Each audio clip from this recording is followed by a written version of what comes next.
Hello, my noble band of outlaws. Outlaw Samurai. Outlaw Knight. And our new companion here, Outlaw Rogue. Nice to meet everyone. This is an unboxing of the double-edged high-carbon steel xiphos.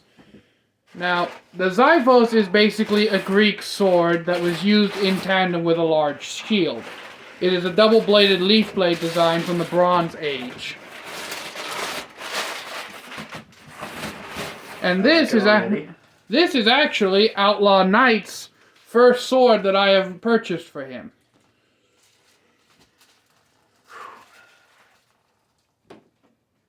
Yeah, you're like a Absolutely Spartan. love that, man.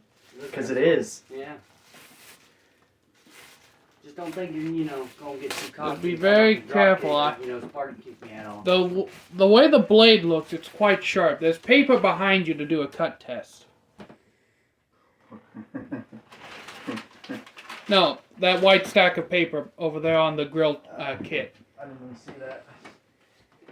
Now keep in mind this is cardstock, so it's a little easier to cut, but it will also fray easier. It's also straight out the box, too. Exactly. I'm good. I don't know how to do it. Sam, just, Usually, raise it up. There you go. Well, don't get... you need to raise it up. It's not in frame. Oh, okay. That one side's not very sharp. Don't worry, since it's a double-edged sword, we can sharpen one edge with the worksharp, and then use the other. Try the other edge. I did both of them. How about a dozen? If I may, I do this a little more often than Outlaw Knight does. And clearly a lot more than I do. Oh, that thing's sharper than hell. Not really. real. As we can see, there's slight edge tearing on the paper, meaning that the edge itself is a bit toothy, especially since it's a double beveled. It has the main bevel coming down, and then it has a knife edge bevel. Swords typically have one main bevel going from ridge line to blade. God. With a very pronounced stabbing point that is just a little off center. And for example, you can go. Now, now I have some blades over here for comparative size. The Tonto, which is of Japanese origin, and the American classic, a Bowie knife. Your thoughts on the blade? Light. I love it. It's got the bone hilt. Now, a quick little caveat. Full tang looks like. It is. I believe it is a full tang down to the bottom of the grip and then turns into a more traditional sword tang, as it is peened at the bottom. As it is peened at the bottom as well. Yeah. Now this is 1075 steel. They offer a 420 stainless, but the 420 stainless would be a lot softer. Now, a quick caveat I should mention is I did swing this thing around just a little bit after I had opened it to check for Outlaw Knight, because I had ordered a second blade literally the day after. But there's something about the grip that I'd like to point out. I absolutely love the way the grip feels. It's perfect for my hand size.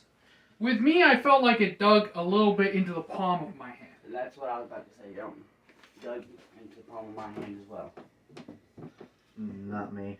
And, It the I heaviness hold it of like this. Yeah. I hold it straight palm on that. Well, so you hold it hammer style. Well, that's how they held. That's how they held it. True. Well, we know I prefer either saber, katana, and handshake works as well. It's just this is a little thin for my life. For bigger hands. It's thin but really heavy though. It feels. You know what I mean? Like. It's not necessarily It that has heavy. the blade presence you'd want in this short blade because of the leaf's design. Now, as for anyone that wants to know, no, you cannot finger the guard on this because the edge starts right here.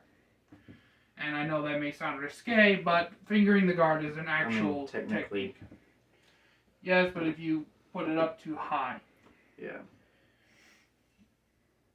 Now, we can still sharpen one edge with the worksharp and then leave the other edge factory for the cutting video, as I normally do with double-edged blades, but that is up to Outlaw Knight. Well, we can do that for the cutting video, but I want both sides sharp because it'll be used as home defense. Okay, after the cutting video, I'll put the other half through the worksharp as well. Any final first thoughts on this, Outlaw Knight? Not really, but it's easy to sheath back in place. I find that the way that the sheath is set up, Michael Rezzo, who's done a lot of knife videos lately, has mentioned this. I feel like I would want the kind of swivel option. What do you mean? Okay, so swivel. I pull it straight out. Yeah. What I mean by swivel is I have a knife in my work bag that allows me to set it to different angles on a fixed clip. Yeah. So I could set it and then draw. Oh no. Is there a click one? Yeah, it's a Or click one. Click, click, click. Yeah. Or hold it directly parallel to my bag with a scout carry. Now, something I can tell you that I've had a hard time finding is, longer, machetes that are on a back, sheet. You could try Cold Steel. They make a lot of them. I like that one a lot. Just sitting here. Here, we'll give you guys an up We'll close. give you Outlaw Knight. We'll make a live league video now. We get demonetized, and we're not even monetized. This is my first video on. Yeah. But real quick, having these two, which are the most comparative. This is heavier. This is a lot heavier. That's the only knife I have that is comparative in size to this one as of right now. Yeah. I ordered the Guama. The blade size from the Bowie knife to the short blade. The reason that It's the got about Bowie a knife, 3-inch difference too. the reason that the Bowie knife feels heavier is that the material that would have been drawn out to make this stabbing point is instead in the spine.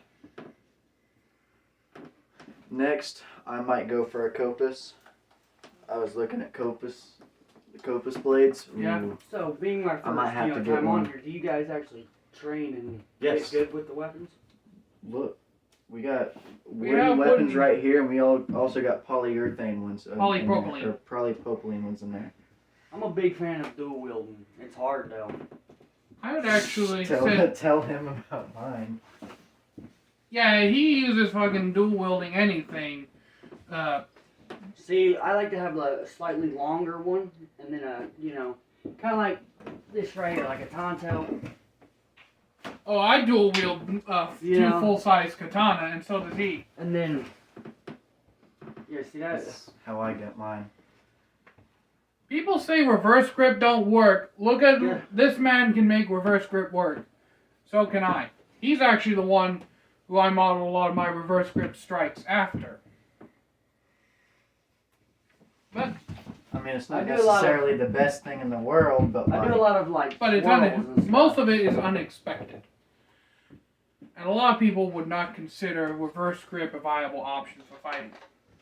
See, it is if you show them by anything surprise. like you this, I always have immediately reverse flip grip. it back over. Most people pull it out with this hand. If it's on this side sheath, I pull it out like this, and then I instantly put it up to my guard my, Nice. and then I'm much Cover more of a stuff. fan of the military keeping it forward style when it comes to fighting with a knife. yeah, a knife, yeah, because I'd like to Well, be I can able do to, that. Well, you also got to realize that But I also like to have it. sometimes it can be used reverse grip too, I depending on know. the weapon too. Well, I mean, it really, I guess, all depends on the situation. Because I mean, technically, if you have a knife in reverse grip, you can throw punches better than what you would if it was forward. True. But as to keep this video from going into a 40-minute rant about reverse grip, until And next get time. into a sword fight. Because Oh no, we do that already. Yeah. But until next time, I know we'll band about Oh, I Outlaw got it. Samurai Outlaw Knight. and Outlaw Rogue will say, be crazy rednecks, be safe, use your weapons, we're out. Peace. Ooh, that was clean. Shing.